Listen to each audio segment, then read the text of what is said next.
Hello everybody, welcome back to the channel. My name is Danny Taylor, co-owner of VeganProteins Online Coaching, and today we are going to talk about ChatGPT. So strap in. This one's going to be a little different. This one's going to get a little nerdy, but I think it's really important that we talk about this. Now, it's no surprise to anybody that AI, artificial intelligence, it is everywhere right now. Like, you literally can't get away from it. Apps that you don't want to have AI keep forcing it upon you. It's really intense. And I am not the biggest fan of AI in general, but that said, I still use it. Like, I use ChatGPT to edit things, maybe tweak sentences so that they sound better. Sometimes I'll look up stuff that I don't know or ask it random questions, but you've always got to take it with a huge grain of salt. Now, every day, my YouTube algorithm is flooded with videos about AI, how to use AI better, how some people are worshiping AI, some people are falling in love with AI, how it can be your therapist, how it can be your accountant, how it can be your coach. And I remember when ChatGPT first became public thinking like, oh my God, this thing is gonna take my job, because that's what we do at VeganProteins. That's what we've been doing since 2008 is we coach vegans to get in the best shape of their lives via one-on-one coaching primarily. Yes, we have a group program, but our one-on-one coaching is like where the magic happens because there's so much that you can do with one-on-one coaching. So when I started playing with AI, I was like, ooh, this could be bad for us. And I actually think like in the beginning, that might've been true. I actually happen to think ChatGPT was way more accurate in the beginning than it is now. But just messing around the other day, I decided to start a new ChatGPT thread with the latest technology that there is as of right now, the ChatGPT 4.0. And I wanted to basically ask it to be my coach. I wanted to treat it like it was my coach and see what it would say. Now, I tweaked some stuff about myself so that it would be more of like what I think the average Joe would be putting in this. And I asked it some really strange questions, but questions that I hear frequently. And what it gave me was fascinating. But before we get into it, if you yourself are a vegan who is looking to get in better shape, build muscle, burn fat, sustainably and sanely, be sure to hit subscribe because we put out new videos every week with tips, tricks, meal plans, recipes, and informational videos like this one. So let's get into it. So I started by telling it, I'm 39 years old, 140 pounds, which is true. Please write me a meal plan and workout program to lose 10 pounds. Ask any questions you need. So I gave it very little information here because I was curious, what else would it need to know in order to come up with a meal plan and a workout program for me? So the first thing it asked is like, are you just trying to lose weight or are you trying to lose fat? Good question. I think that's pretty good. Do you have a timeline for this? Activity level, like what are you currently doing? Do you track your macros? Do you know your macros? Are you allergic to anything? How do you prefer to eat? Any lifestyle constraints for meal preps or workouts? Do you have a home gym or do you go to the gym? And have you been eating in a deficit lately? Which I gotta be honest, I was pretty impressed that it asked this question because it's an important one and it's not one that a lot of people think about when they dive into a fat loss phase. They don't say, hey, I've been working at this for 3 years. I wonder why this isn't working. So I was kind of impressed by that. So I gave it some answers and I said, I want to focus on fat loss. I would like to lose this 10 pounds in 6 weeks. What activity are you doing now? So I told it I was doing nothing right now, that I wasn't training at all at the moment. I'm not tracking my macros, but I do know how to. I'm just vegan, so no other allergies, and I like to have 4 meals a day the most. So I go to a commercial gym and I have not been in a deficit, I've been maintaining. And then it asked me if I wanted to have macros and meal ideas or like an actual meal plan, and if I wanted to focus on preserving muscle, which to me is kind of redundant because it already asked if I'm looking towards weight loss or fat loss. If it's fat loss, then the whole goal should be to maintain muscle. But I confirmed yes. So in order for me to lose, or anybody to lose 10 pounds in 6 weeks, they're gonna have to lose 1.7 pounds per week, which it says is aggressive but doable. And I think that this is kind of true. I think it depends on the size of the person in the first place. So at 5'7" and 139 pounds or 140 pounds or whatever, I am not overweight. I'm like smack in the middle of like a normal, healthy BMI. So I think actually 1.7 pounds is pretty aggressive and doable, but I think you'd have to get kind of wild for me to do it, especially, you know, maybe not if I'm not training right now, but we'll get into it. So it says that my daily macro targets should be 16 to 1700 calories, 130 protein, 50 to 55 fat, carbs 140 to 160. So this split right here, the way it's broken down is not bad. I like that, you know, it is focusing on protein. The fats are not too low, because if you're going too low fat for too long, there can be repercussions from that. The carbs are pretty moderate. So if eating 16 to 1700 calories a day would work for me, I actually think this would be a pretty good goal. But if you know anything about weight loss or fat loss, the number one thing you have to have right or nothing else works is the amount of calories that you're consuming. So let's see. Is this the right number of calories for me to lose 1.7 pounds per week? So I don't want to get too ahead of myself yet. I do want to get ahead of myself. Let's come over here. I'm going to go to a TDEE calculator that I think is using the Harris-Benedict equation, which is imperfect, but it's something. So I'm going to tell it I'm 39 years old. I'm 5'7". I'm 140 pounds. And based on what I just told ChatGPT, I'm sedentary. I'm not working out right now. So what is my maintenance calories? What do I need to eat to maintain where I'm at right now? 1611.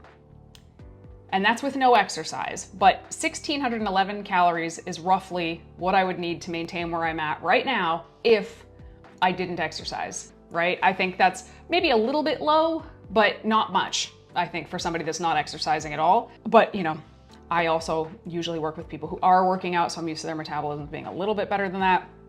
So I'm gonna come over to this spreadsheet that I made. So if my maintenance calories are 1611 to maintain where I'm at right now, in order to lose 1.7 pounds per week, I have to be in an 850 calorie deficit every single day. That's a fairly aggressive deficit. Not impossible, but again, for somebody who's not already overweight, that's pretty aggressive. So let's say that I'm actually eating 1650 calories, which, if you see, is what it recommends right here, 16 to 1700. So they're suggesting that I eat more than my maintenance calories right now. Interesting. Probably not going to go great, right?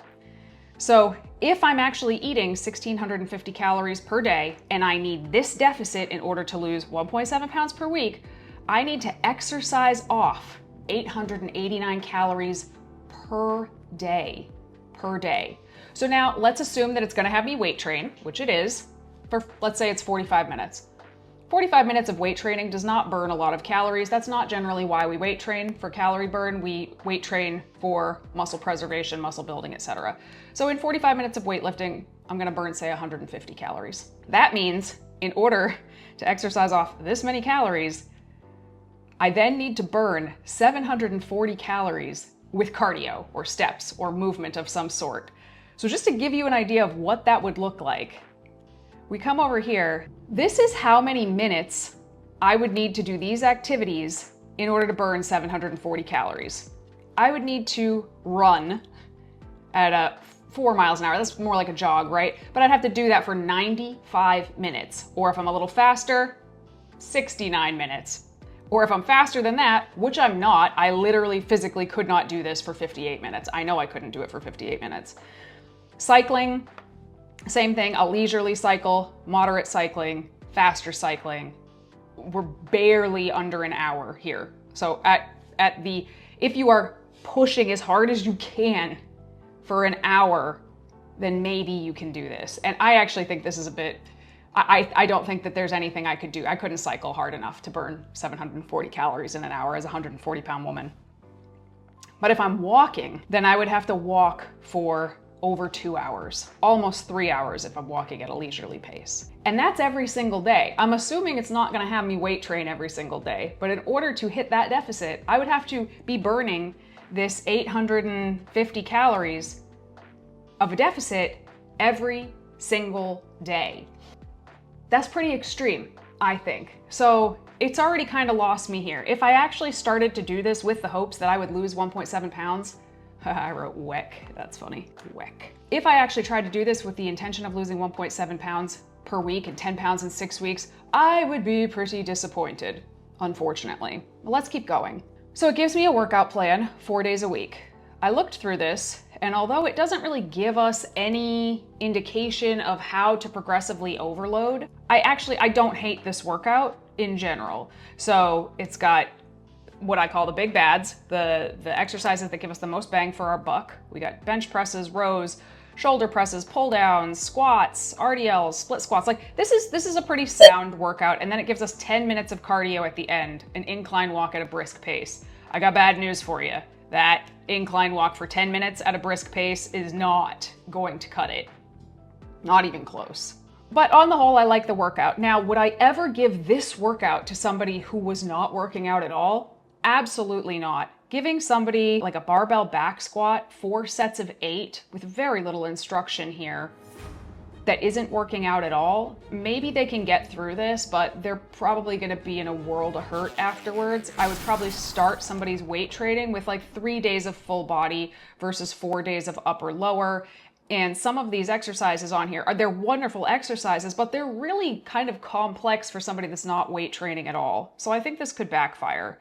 And again, an optional 10 minutes of cardio ain't gonna cut it. So it also gives me a movement goal, which I like that it does that. It's like the structure of what it's giving me is pretty good, but is it gonna work? It is not going to work.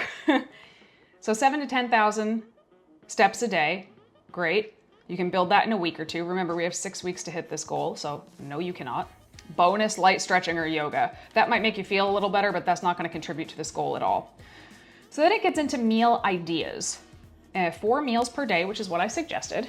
350 to 450 calories per meal, 30 to 35 grams of protein. So this, again, this here, it doesn't sound bad. This doesn't sound dangerous. Thus far, no like dangerous advice, just advice that isn't gonna work. Meal 1, savory oats with protein powder, spinach gnocchi, high protein burrito bowl, tofu or tempeh stir fry. So I was looking at these and I was like, I don't know how I feel about this. So then it starts giving me some swaps, which I like the concept of swaps, but again, with a goal this aggressive, I don't really think you have a lot of wiggle room for swaps. So then I said, write me 3 strict meal plans that fit this goal, because I wanted to see how close it could get here. So here's the goal. Again, right from back up at the top. So now it has meal plan 1, high volume comfort.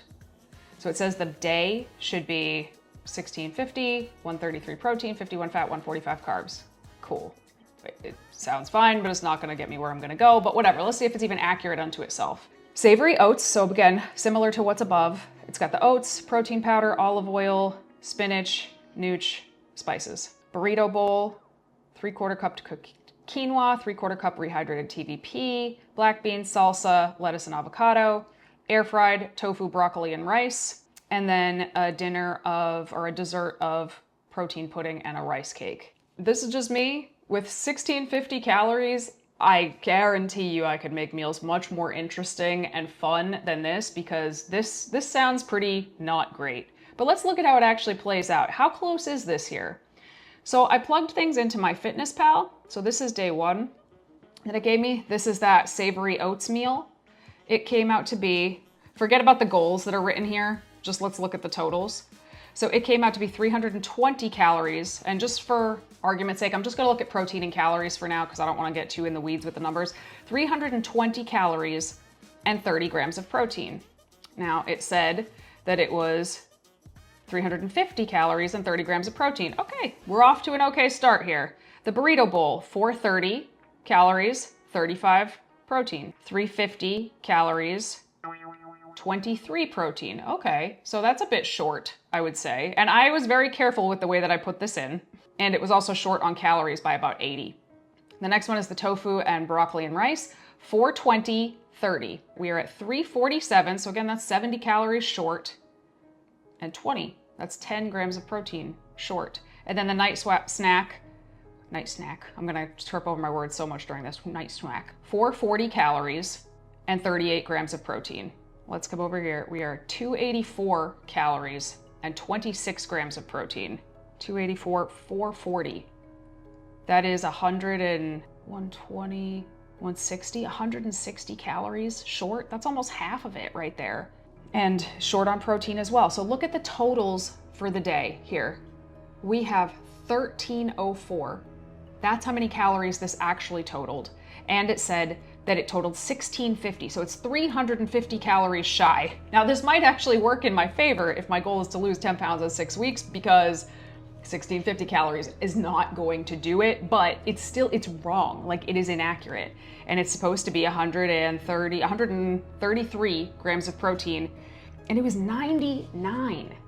That's like 25% less protein than it's saying that it's giving you, which 99 is still like an okay amount of protein. But again, if the goal is like aggressive fat loss, protein becomes even more important.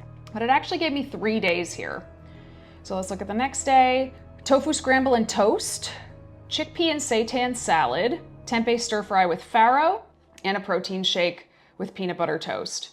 So when I looked at this again, I was like, these don't look very tasty. These don't look like very tasty meals, but it's supposed to be 1670 calories and 131 grams of protein. So let's see what that came out to be. 1380, so again, almost 300 calories under, and 111, which is better than 99, but it is still not 130. And then the last day, this sweet tooth structured, if there's one thing that like irks me more than anything with ChatGPT, it is how goddamn cheesy it is. It's not like clever cheesy, it's just awful, and you can smell it from a mile away. Ugh. Meal plan 3, 1675 and 135 protein. So let's look at the third day that I plugged in here. 1465, so 210 short and 110 protein, which is 25 grams shy. So all 3 days were pretty significantly off in terms of calories and protein. And absolutely, if you look at the other numbers, it's way off as well. The fat grams here are 33, and it says that it's 50. So remember how I gave it kudos for giving me like decent fat numbers? It doesn't actually play out that way when you plug it into MyFitnessPal. So again, that means also that the carbs are gonna be much higher than it says. So 191, 150. So I mean, every single one of these is like 25% off, and that's not great. So it asked if I wanted a shopping list. No, thank you. Instead, I told it, this sounds like these taste disgusting. I mean, seriously, look at this lunch. Look at this lunch. 3/4 of a cup of canned chickpeas, 2 tablespoons of almond yogurt. First of all, where do you find plain almond yogurt? I don't think I've ever seen that in the store. A tablespoon of lemon, garlic, and parsley. A tablespoon of lemon, garlic, and parsley. Is that a tablespoon each? Is it a tablespoon total? Either way, it sounds disgusting. 1 rice cake crumbled in, and a cucumber and a tomato on the side. That sounds awful. That sounds awful. So I told it so. This sounds like it tastes disgusting. And it's oh, cool, you want vegan fat loss meals that don't taste like cardboard and don't require a food processor. 18-step recipes are bland-ass protein shakes. I hate the way ChatGPT talks. ChatGPT, Geppetto, my boy, I hate the way he talks more than anything. Ugh. So then I did not plug all of these in because I think it's safe to say these are also going to be way, way off, because it took similar meals, but it tried to make them like kind of fancy by like, I don't know, adding sriracha drizzle to things and giving me Dave's Killer Bread. But I think the fancier that it makes these things, the more off it's going to be in terms of calories and protein. So takeout vibes. I cannot. I literally cannot. So let's move on here. And then it said, or if you want bodybuilder but bougie versions, I got those too. And I was like, what is that? And it just gave me a bunch of absolute garbage. That's going, like, you're not going to be able to have a cup of steamed broccoli versus charred broccoli with garlic miso glaze. You're not going to be able to make that more macro friendly than the boring ass shit that it did before. So it's not going to work. I don't even need to know that. Then I asked it, how will I know if I'm making progress? So it gave me some pretty good advice here, I think. So the scale weight, yes, it says take it 3 times a week. I would actually, within a goal this aggressive, I would say take it every single day, but recognize that like it's gonna fluctuate from day to day, even if you are making progress. Do progress photos every 2 weeks. Measurements, there are other measurements that I also recommend people take besides just these, but this is pretty good. And then biofeedback. So in general, again, I really like this advice to listen to your biofeedback, but when goals become particularly aggressive, your body's gonna be like, hey, stop, this sucks. And that's kind of just the nature of it, which is why you shouldn't pursue goals that are too aggressive in the first place, which to its credit, it says The plan, you know, if these are crashing, the plan might be too aggressive. The plan here is not too aggressive, but it's not gonna work. If I was actually following a plan that would achieve this, it may be too aggressive. And also paying attention to your strength. So that was cool. I mean, I think the way that it told me if I'm making progress is good. And then I was so curious, I said, what if I want to do this in 3 weeks instead of 6 weeks? So now instead of asking it to lose 10 pounds in 6 weeks, I'm asking it if I can lose 10 pounds in 3 weeks, which that is stupid. That's just stupid. Unless I'm like 350 pounds to start with, that's probably a no. So let's get into it. To lose 10 pounds, and it gives me accurate math here, which I appreciate because I have in the past asked ChatGPT to help with a spreadsheet and it was just adding a column and it added simple numbers incorrectly. So, I mean, you really got to be careful with what you take from ChatGPT. To lose 10 pounds of pure fat, you need a 35,000 calorie deficit, correct?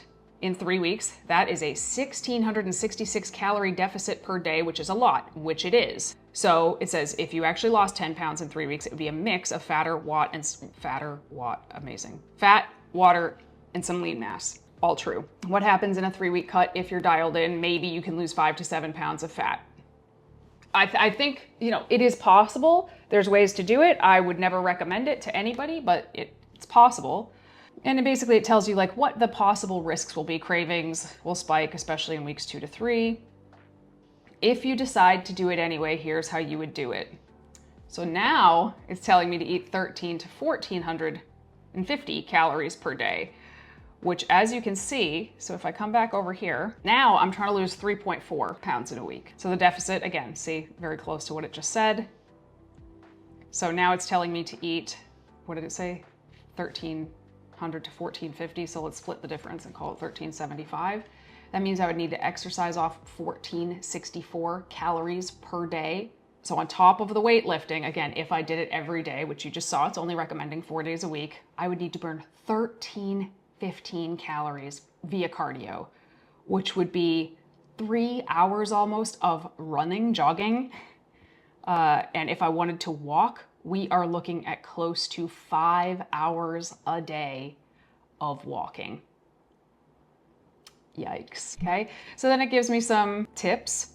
So hit 5,000 to 8,000 steps. Again, this is just not going to work, and nor should it. What ChatGPT should be doing is being like, hey, this is a really bad idea.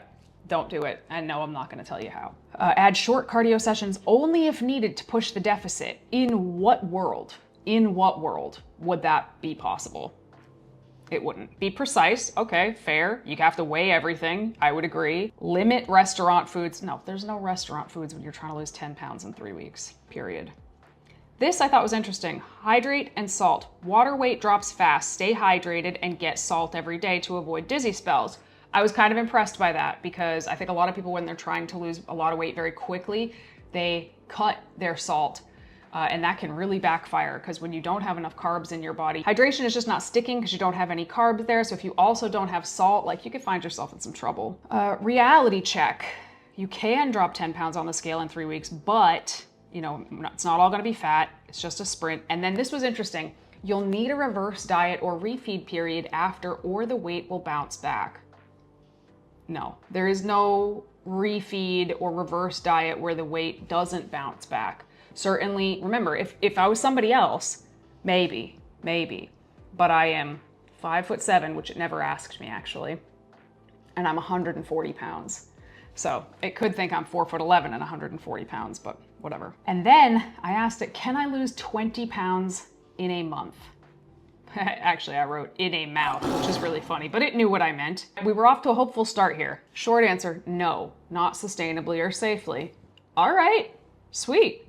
So here's what happens if you lose 20 pounds in a month. You're severely dehydrated, you're severely under eating, or you're starting at a very high weight, like I mentioned, in which case some of that weight will come off fast, right? But it knows that I'm not, or it should know that I'm not. Why 20 pounds in a month is a red flag. Safe fat loss is 1 to 2 pounds per week.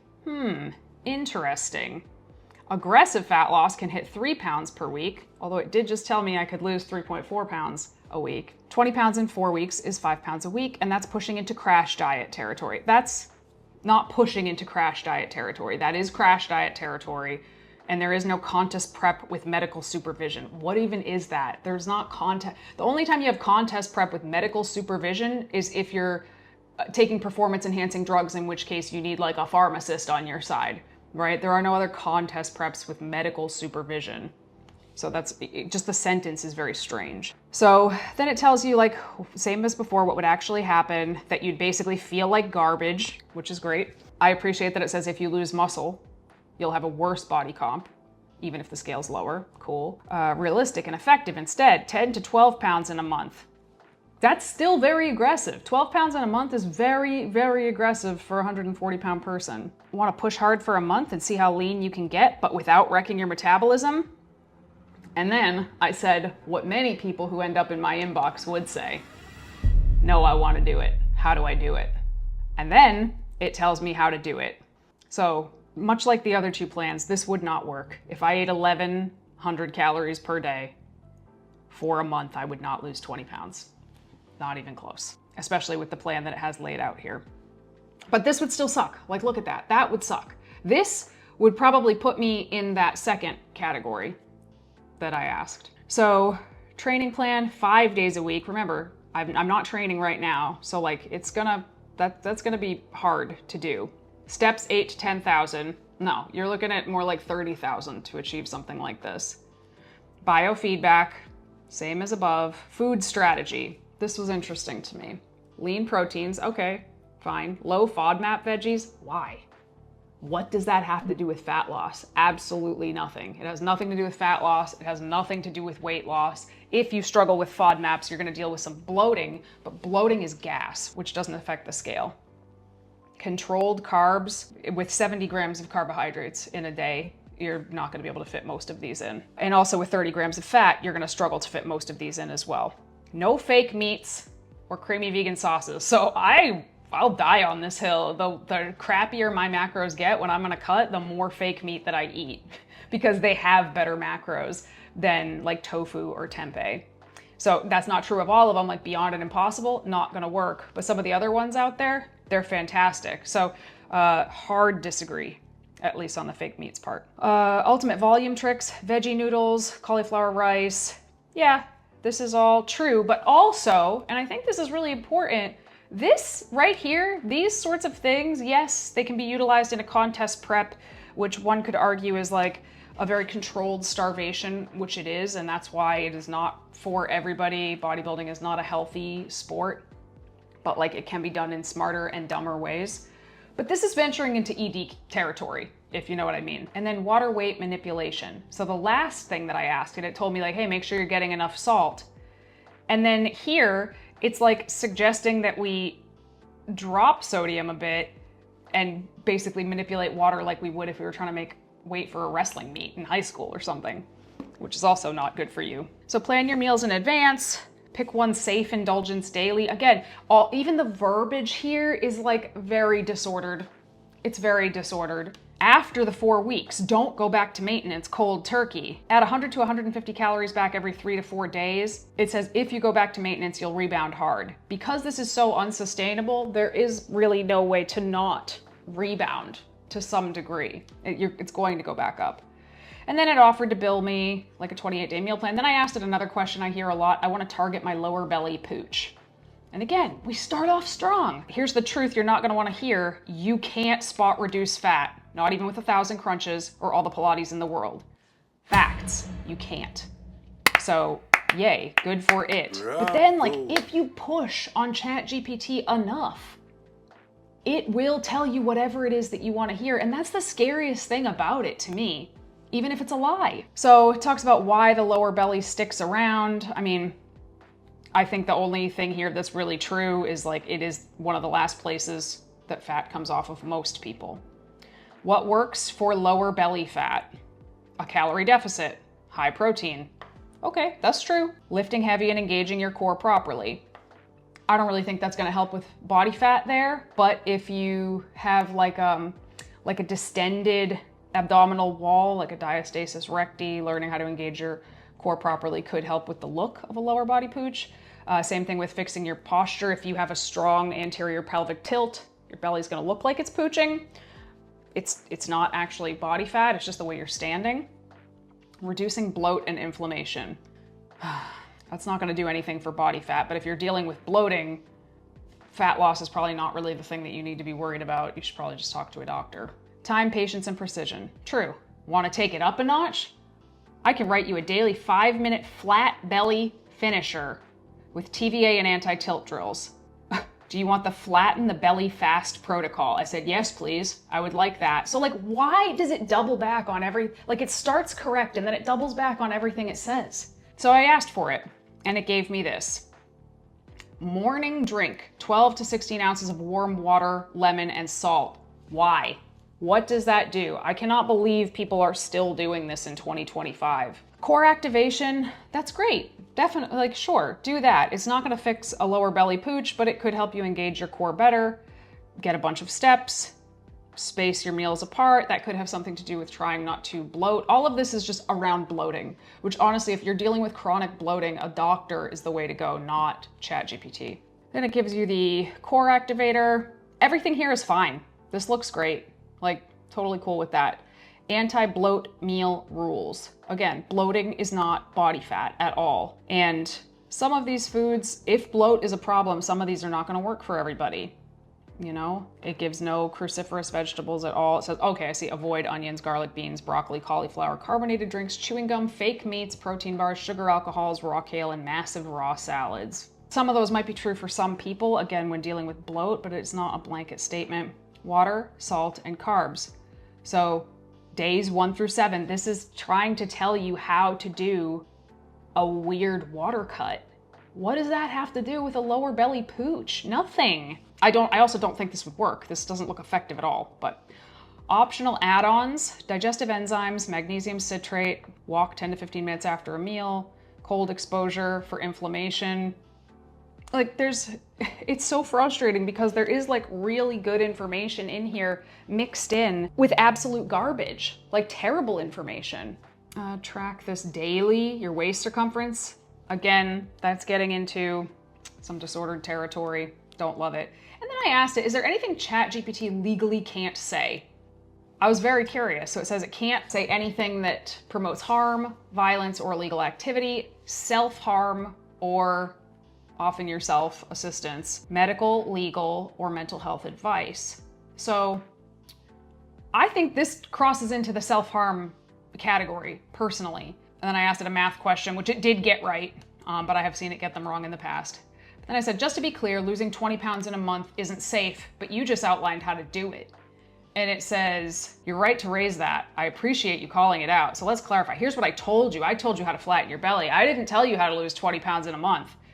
So I won't give you a plan to lose 20 pounds in a month. Well, I thought it was interesting because it said I won't give you a legit plan to lose 20 pounds of actual fat in a month. Okay, it is true. The plan that it gave me would not work, so I guess it is not legit, but it was allowing me to think that that would work, right? That's what it was telling me. So then I quoted it to itself, what it said about how to lose the 20 pounds in a month. Like it literally told me exactly how to do that. And then it said, wow, what a solid write-up. No fluff, full transparency, and clear warnings baked in. So like, this is where I think this is where I left it, yeah. Here's the thing. Here's why ChatGPT, I think in this context, can be very dangerous, because how is somebody who is not a professional or not very well educated in this field, how are they supposed to know what is the good stuff to take from this and what is the dangerous stuff and what is the useless stuff? And it also makes me question when I ask ChatGPT questions about stuff that I'm not an expert in the field of. If I ask it a legal question, like, what is it giving me back? Is it accurate? Maybe not. I wouldn't know. That's the thing, is I wouldn't know. That's why I'm asking it in the first place.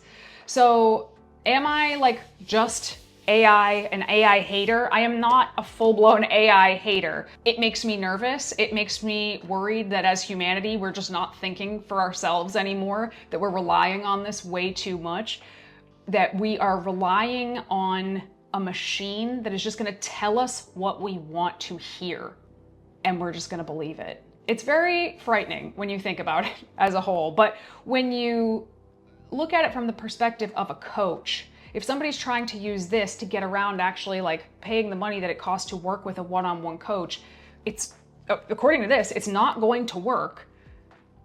you're going to be very frustrated, and some of the protocols are just downright dangerous. So I don't know, your mileage may vary. Everybody's ChatGPT seems to be a bit different, but this is what I've got here. So what do you use ChatGPT for? One of the things I see ChatGPT for the most is telling it what it ate, so it'll give you the calories and macros and nutrition of what you just ate, because it's easier than plugging it in. But I think that actually was where it was the least accurate of everything here. All those meal plans that it wrote, making you feel like, this is definitely accurate because it's got all those numbers telling you what the meals add up to. And every single one of those days was wrong, significantly wrong. So just plug your food into MyFitnessPal or something similar. It's that easy. Anyway, how do you guys use AI? What do you think about this? Hopefully you enjoyed this video. Maybe one of these days I'll ask ChatGPT to be my coach again and I'll try to follow it to show you how ridiculous it is in reality. I'm not sure. But if you are looking for a coach, you're vegan, and you're looking to actually lose a sustainable amount of body fat in the right amount of time so that you can achieve it, keep it, and not lose your mind, fill out the assessment in the link down below. You'll hear back from one of us within a business day. I think that's all I've got today. If you liked the video, don't forget to like the video, subscribe, hit the bell, all the things I'm supposed to tell you to do at the end of a YouTube video, and we'll talk to you soon. Bye.